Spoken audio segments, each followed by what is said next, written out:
My name is Michael Waits. And I'm Tanya Rolfe. Awesome. Welcome to the Moneymakers podcast brought to you by Sophia. Sophia is an exciting new learning platform for women in Asia with a goal to increase diversity and inclusion in early stage investing. This podcast is a finance, innovation, and investing show for amazing women of all ages.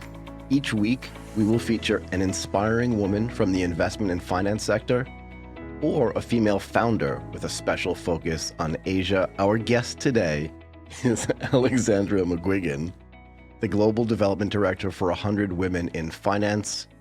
Can I call you Alex for the rest of the show? Yes, of course. Alex, thank you so much for doing this. How are you? I'm good. I'm excited to be here. Can you give our listeners a bit of your background before we jump into the main conversation? Yeah, sure. So obviously I'm Australian. You can probably tell by my accent. It's hard to hide it. I am an institutional, by trade, if you will. I'm an institutional sales executive. And what that means is that I sell institutional investment products to institutional investors, such as sovereign wealth funds, pension plans, family offices, etc. So I've done that for 15 years, and I moved to Singapore almost 3 years ago with my husband, and he's also another investor. He's a private equity investor. And when I moved to Singapore, I joined a network called 100 Women in Finance because I wanted to build out my network in APAC a bit more, and they have a global footprint. And then it just so happened that I ended up becoming the APAC director for 100 Women in Finance. And since then, I've been full of ideas and am now the global development director. So spreading the word for women in financial services. So what exactly is 100 Women in Finance, right? And what is it trying to accomplish? What are the goals? So 100 Women in Finance is the largest organization in the world for women in financial services. We are an industry association, but a non-profit. We have a guiding vision, which is to see 30% representation of women in senior investment roles and executive leadership positions by the year 2040. And our mission is to empower women at every stage of their career. So we do lots of different things. We're present in 27 countries, almost 28 in 4 continents around the world. And we have 500 volunteers, and it used to be almost like a franchise model. So these committees would run their own show in the country or in the location that they are. They'd put on educational events, and 100 Women in Finance provides the power behind that to do branding, help them set up the administrative stuff. We provide all of the technology. It's quite a different organization in the last 18 months. We've really developed significantly since the pandemic. And so what happened was, for the first time, by going from 100% in-person events to literally overnight going to 100% virtual events, by virtue of the fact that we have an amazing CEO, a very stoic British woman who said we must keep calm and carry on and continue to provide content to our members. And so literally overnight, we, as a staff that were supporting these committees, we overnight turned into content producers and like very different roles. And all of a sudden, we were able to unite these 27 locations around the world. And that was pretty interesting. So the member all of a sudden got 27 times the value. And we hadn't actually realized, I don't think, the power and the bird's eye view that we've had of the industry. And so a lot of these locations, like we would call them premium locations because they just have more members, but like New York, London, Hong Kong, they're all major financial centers. But some of the other locations that we have committees in are very specific financial services locations. So for example, Dublin is very much a service provider location, and because of the low corporate tax rate, you can set up funds and all of that kind of stuff. So the investment universe in Dublin is all based around servicing that need. Whereas in LA, obviously it's a very different thing. And when we were talking to our committees about how they were feeling about the virtual stuff, you just have to keep this virtual content going, because this was a woman in Dublin. She said, there's just no way that I ever would have been able to access the webinar that the LA committee put on about investing in music royalties. Right. Because it's so specific, right? And so we were really able to then open this whole thing up. And so we have 22,000 plus registered members. We have, I said, the 500 volunteers, and the locations in 27 countries and growing. So we currently have a grant by a lady named Debbie Zamayo, who has given us a very generous amount of money to explore Africa, locations in Africa. Good idea. And again, Leda Braga, who is the CEO and founder of Systematica, which is a very big quant shop, she has also given us a grant. She's Brazilian, actually, by birth, and she has given us a grant to explore locations in South America as well. So very exciting time for us. I came to I think it was the summit, your week-long event last year, Yep. which must have been almost a year ago. And it was really well attended, obviously lots of institutional investors and fund managers, etc. What is the overarching objective of that event? And now that's finished, particularly as that was probably the first one that was fully online, what can you look back on and see what that achieved? What were you hoping it achieved and what did it achieve? Great question. And actually, it's a perfect timing because we have the second one coming up in a couple of weeks. It's called the Global Fund Women Week. And as I mentioned in the beginning, our overriding vision is to see 30% representation of women in senior investment roles, so portfolio management roles, investing in the markets, or it can be an investment role within an allocator firm. There's different areas that we consider an investor. And the executive committee positions, because they are the most underrepresented. We want women from all the different jobs in financial services, and we have lots of different things to help everybody. But in terms of our fundraising and trying to actively change the demographics of the industry, we're focused on this specific area because these are the two positions that are the most underrepresented by women. So if we can solve for the most challenging piece of the puzzle, then we will have a multiplier effect throughout the rest of organizations. So in terms of the numbers, it's about 10% of portfolio managers are women. 10. That number hasn't changed in 20 years. That's what my job is now as the Global Development Director, literally knocking on doors and asking financial services companies for money so we can invest in initiatives. I mean, I'm doing it all the time. I'm pretty good at it, actually, asking for money. But all the money that we get, we invest in these initiatives, right? So one of the initiatives is this Global Fund Women Week conference. As I said, 10% of portfolio managers are women, yet they manage less than 1% of the global AUM. And statistically, they outperform, which obviously, Tanya, you know. There's a few reasons why women don't get the money, and it's not just because of unconscious bias, but a lot of the time they have lower balances. And so there are structural mechanisms where allocator firms, and as I said, the allocator firms are sovereign wealth funds, pension plans, family offices, insurance companies, and foundations and endowments. Those investors are institutional investors, right? So they have billions of dollars to invest. And sometimes the women have very small amounts of money. So it doesn't necessarily make sense, or they can't even be more than 10% of a fund, or there are rules in their investment process which prohibit them from being larger portions. So there's structural issues and biases at work here. But what the conference does is that we help female portfolio managers. So any female portfolio manager, if you're investing in the market, you are eligible to apply.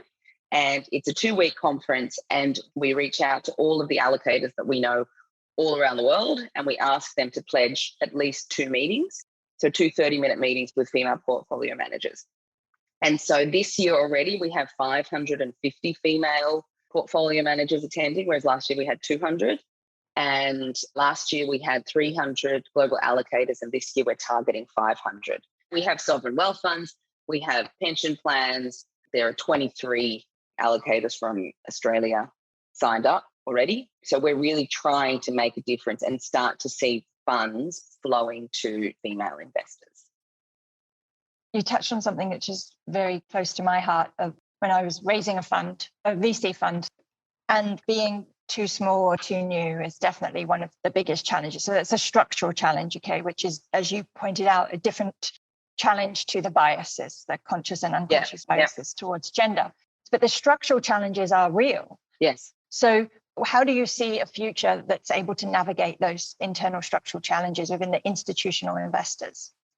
Well, you could create a fund-of-fund structure where a number of institutional investors can come together and say, all right, we're each going to invest $50 million In order for this to work, we need to be realistic and say, all right, you've got to find women who already have a track record and some money under their belt, and they could be able to take $50 million or something like that, right? But if we can do that, we could get, say, a group of 4 institutions who each say, yep, I'll get $50 million, which means it's worth their time to do the due diligence and the research, and it's not going to cost them more. But then we could get 4 or 6 or whatever female fund managers and create a fund. And so each of those individual allocators could then allocate, say if it's $50 million each and it's 4 funds, then each of those female fund managers get an equal split of that. And then that means that the allocator is no longer going to have the lion's share of a particular fund. So that's one way of doing it. You obviously need someone in the middle to make that happen. Right. People don't like fund-of-fund fees because there's 2-layer fees. So there would have to be a mechanism where you can avoid doing that. But that's one solution. Another solution is, when I first started my career, I was an executive assistant at the Bank of New York, Mellon, and I sat next to a wonderful man who was the global investment strategist and used to help me do my economics homework. Fund. Now he's the chair of Australian Super, which is a $220 billion fund. And I called him the other day and I was like, I want you to come to the conference. And he said, well, I could come to the conference, but I'm not going to give these women money, but I might try and hire them. And I was like, oh, that's an interesting perspective. And he said, the really interesting thing about asset management is that people say it's a great business except for the clients. So women find it harder to attract money. And so fund managers then don't put the marketing power behind them, right? And so to get a sleeve of the money, if you're working within a fund manager, it's also difficult. But maybe the allocators have a role to play in this in terms of training and developing and getting women in investment roles. And I think it's particularly interesting, having just had 2 children during your 30s or whenever you have children, you want a stable job and a big company that can afford to look after you, or you want to work for yourself. But it's very difficult for small companies to support women. I was the head of investor relations for a hedge fund in Australia. Would have been very difficult for them to let me have 12 months off, come back for 12 months and then have another 12 months off, because it's really difficult for the business. But a big allocator like Aussie Super, maybe that's definitely possible because there's more than one person looking after the portfolio. So maybe, just maybe, we can actually start to rely on allocators to develop female investment talent, give them money to run, give them a track record. And then when they're comfortable and have time and freedom, like now in my late 30s, maybe that's a time when you can go and start your fund. It seemed like a good idea to me. When you talk to the women in the network, right, 100 Women in Finance, what kind of feedback do you get? You just talked about your opinion. But when you sort of aggregate all the opinions, right, what kind of feedback do you get for these women that want to excel in the finance world about exactly the kind of support that would have been useful in those stages, right? And I guess my other follow-up question is, should there be like a public-private partnership here where if that hedge fund wants to keep you on, very familiar with small hedge funds, that there's some kind of government support or some kind of public support so that you can actually do that? So it's kind of 2 questions. I'm really curious about the feedback that you get. You have 27 of these groups globally, 20-something thousand people. What do they say they would have liked earlier on? I know what I got. I'm curious what they want. I think it's very location specific. These are structural elements.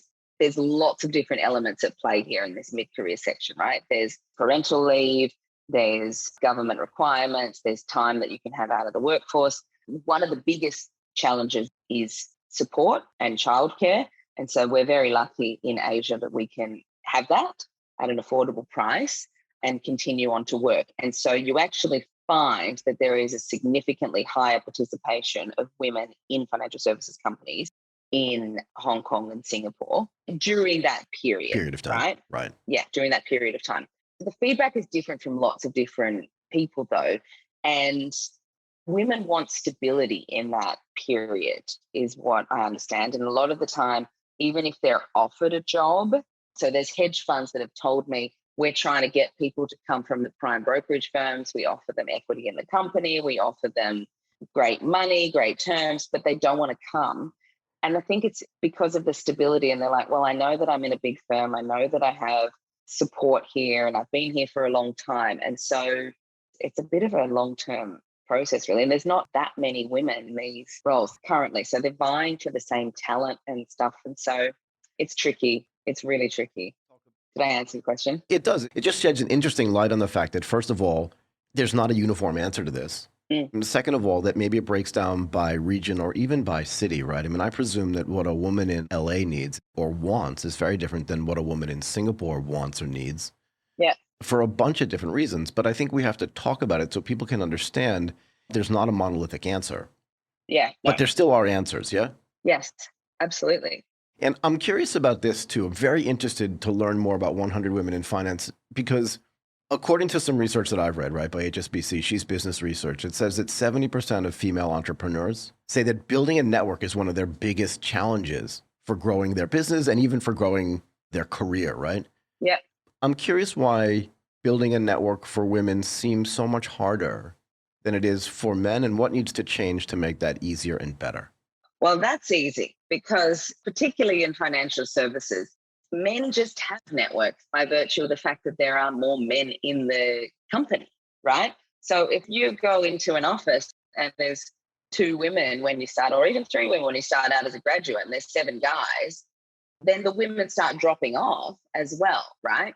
And so you often find yourself as the only person in the room. And if you're an analyst or you are in a job where you're seated at your desk all day, you don't have a huge amount of opportunity to go out and meet other people in different jobs in different companies. So you're really kind of stuck with the people that you're in that environment with. So that's really why 100 Women in Finance started and how we grew and developed. So everything till recently, this is our 20th anniversary year, everything has happened organically because this need of the women to find other networks. So the story goes that in 2001, there were 3 women who met at a bar and they worked in hedge funds. And they were like, wow, this is amazing that there's 3 of us. Maybe one day we could find 100 women who work in hedge funds. Right. And that's literally how the name came about. And so we changed to 100 Women in Finance 2016 to incorporate that we were no longer just serving women in hedge funds, but women in all financial services companies. But really, the pillars that we have are education. So we host educational events, and these are large events that historically would have had like 100 people in the room or whatever, and you go and you have some snacks and a drink and listen to a fireside chat with an amazing speaker and then do some networking after. And then we also have peer engagement. And so we help women to find peer-to-peer networks, but we break it down by experience level and also by job type. So we have early career groups, which is less than 10 years work experience. And so basically what we're trying to do is help these women find a cohort of people who are going through the same experiences as them at the same time that they can rely on, even if there is no one else working at the company that they're working for. Right.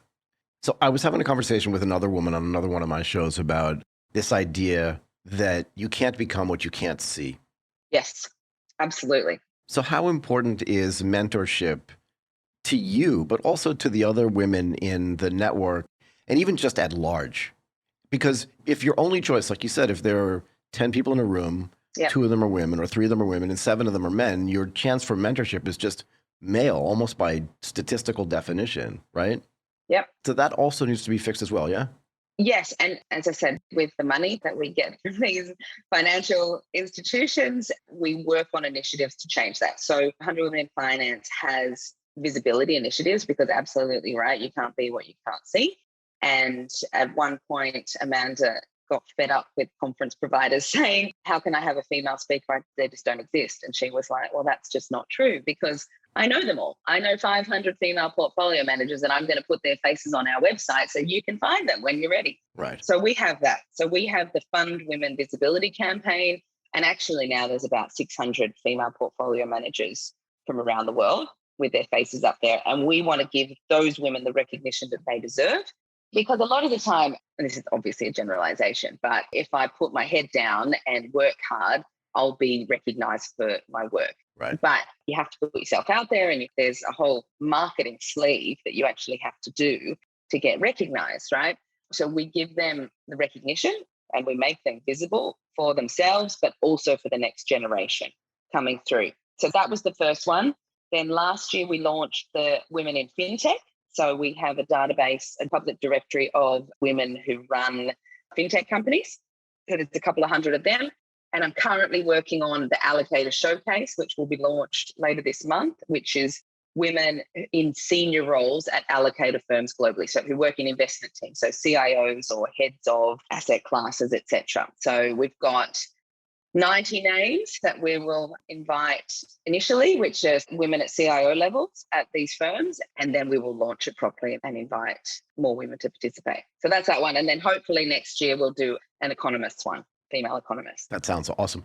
I want to get back to something you said because I think it's really important to point this out.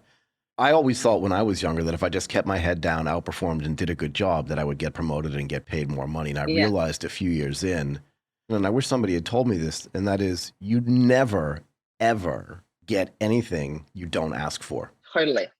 And I teach this now to anybody that will listen, and even people that don't want to listen. I teach them this all the time. If I say to you, hey, those are really nice AirPods, can I have them? You have the right to say no, but now I've got a chance of getting them. Of course. Do you know what I mean? Yeah. But if I never ask, you're never going to look at me and say, like, that dude needs AirPods. Maybe I'll just take these and give. Never going to happen. No, exactly. And you can't expect people to read your mind either.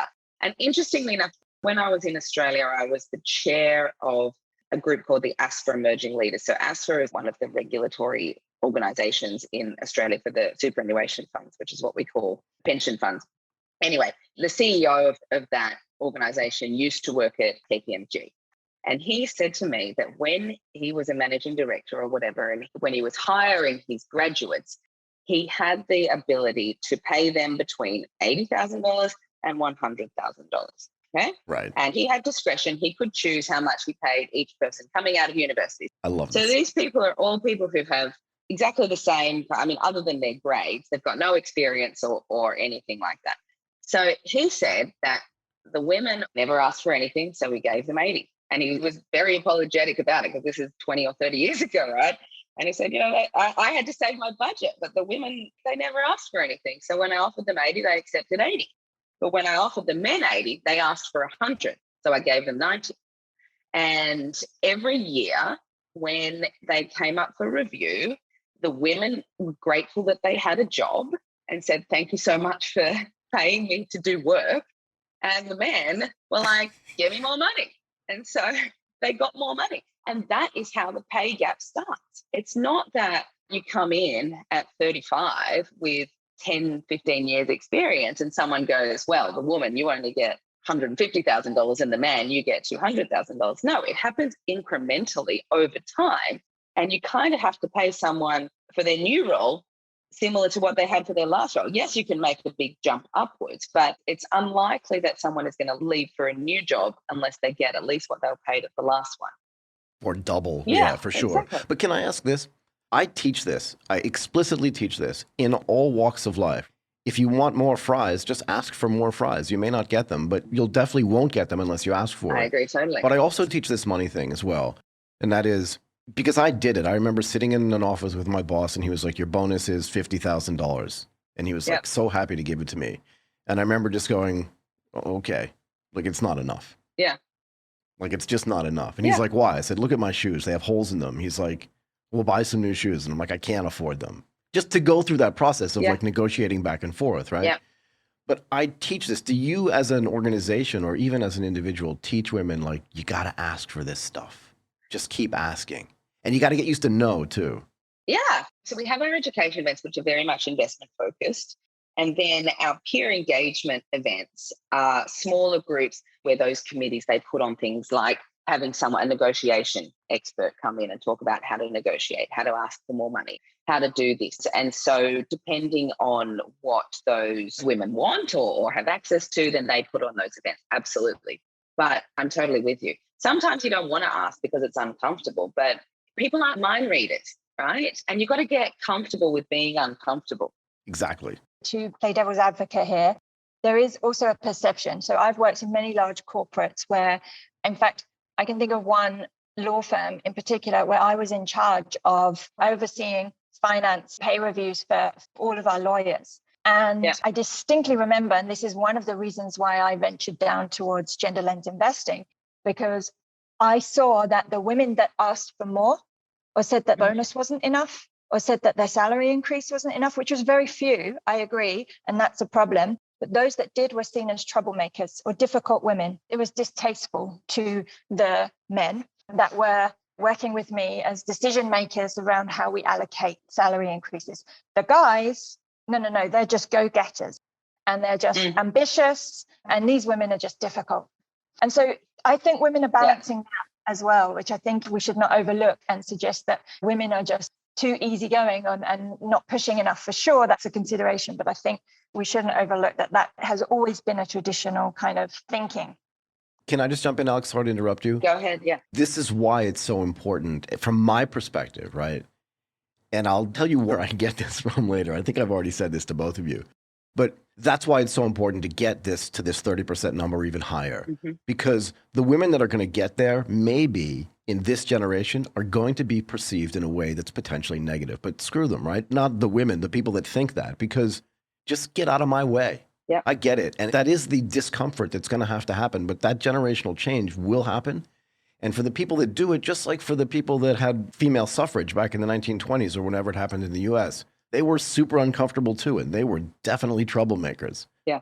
But no women that vote today are considered troublemakers.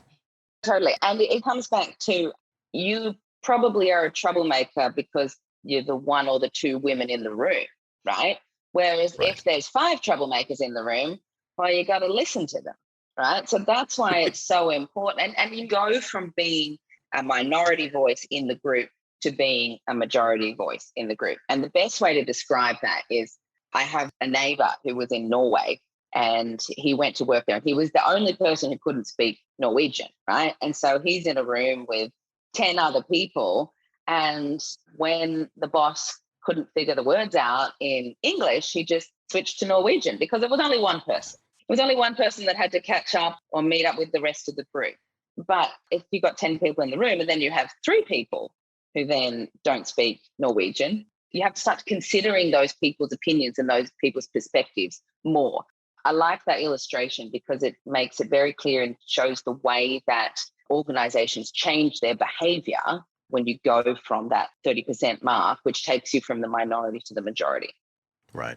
I think you're absolutely right. And I think that brings us to something that's always in my mind around women in finance is succession planning.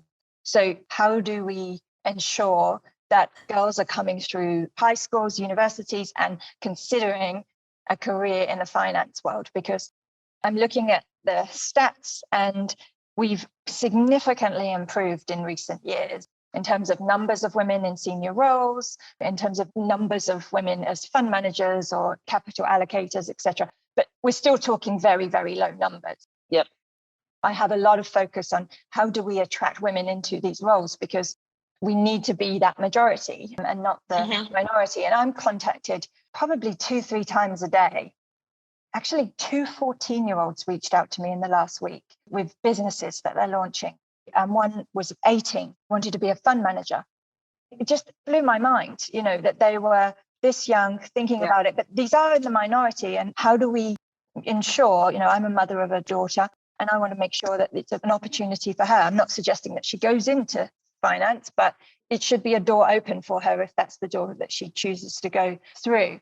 So I think succession planning is super important. Are you involved in any of that with 100 Women in Finance?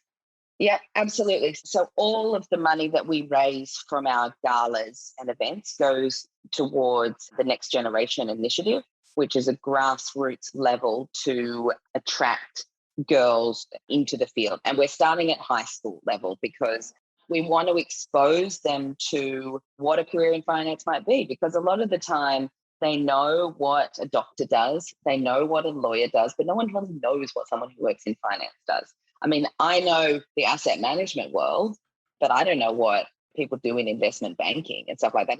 So I think that people have this comprehension or idea that it's just Excel and numbers. If you're going to go into finance, that's just what it is. But I'm a salesperson. I mean, you can probably tell, like I have a specialization in a certain subject matter, but you learn that at university. And then you can understand the subject matter. But I use Excel to work out lists of people to invite to events. It's not like working out formula and stuff like that. There are those jobs, obviously, but we have what's called impact committees.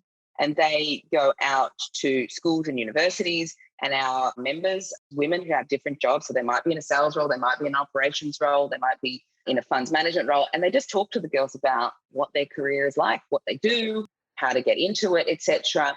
Part of the money that comes from the industry, we offer free memberships to students. So it's not only one event that they go to, but they get almost like the song playing in the back of their mind by being on our mailing list, and they get to participate in events. They can access women in the network, etc. So this is a huge focus of us, this grassroots level and building the pipeline coming through.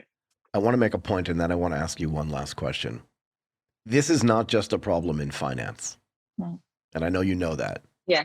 But I do think it has to be attacked by vertical. I want to read you something else that I came across recently.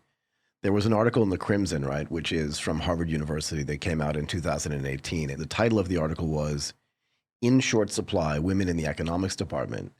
And it was about this woman, Claudia Golden, who was the first tenured professor in that department in 1990. Wow. 1990. So she was the first tenured professor there.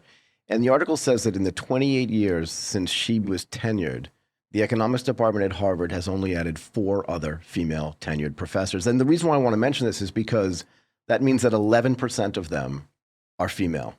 And it's just like the 10% number in finance.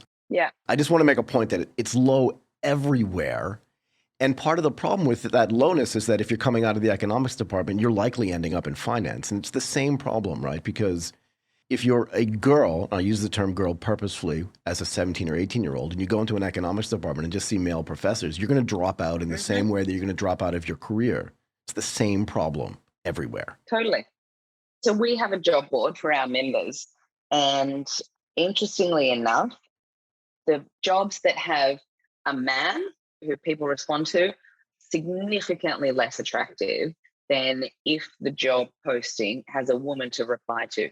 Because women want to know what it's like for a woman to work in that organization. Exactly. So if you don't have any senior women in your leadership, it's going to be very difficult for you to attract them. Even if you want to change the demographics of your organization, you have to have the top reflect what you want your workforce to look like. Completely agreed. Look, I always say nobody wants to walk into a room where they're the only person in that room that looks like they look like. Interesting. Just a final comment on that. Go. Our events are open to men as well, but usually with the name, they self-exclude. But, you know, maybe we're hosting an event at JP Morgan and we invite the guys come down, and maybe there's 1 or 2 of them in the room. And quite often it's the person who is, you know, the sponsor. And so they say a few thank you remarks. And they often say, this is the first time I've ever walked into a room where it's all women. And it's intimidating. Yeah, it's uncomfortable. So he goes, I can actually understand what it feels like for a woman. I just don't think that they realize that this is what it feels like if you're the only person in the room. And so if we can get more men involved in this conversation, then we're going to have a much better chance of solving the problem. Absolutely. Okay. I think that's a great way to end. We really appreciate your time today. I cannot thank you enough. Of course. Alexandra McGuigan, the Global Development Director for 100 Women in Finance. That was awesome. Thanks for having me.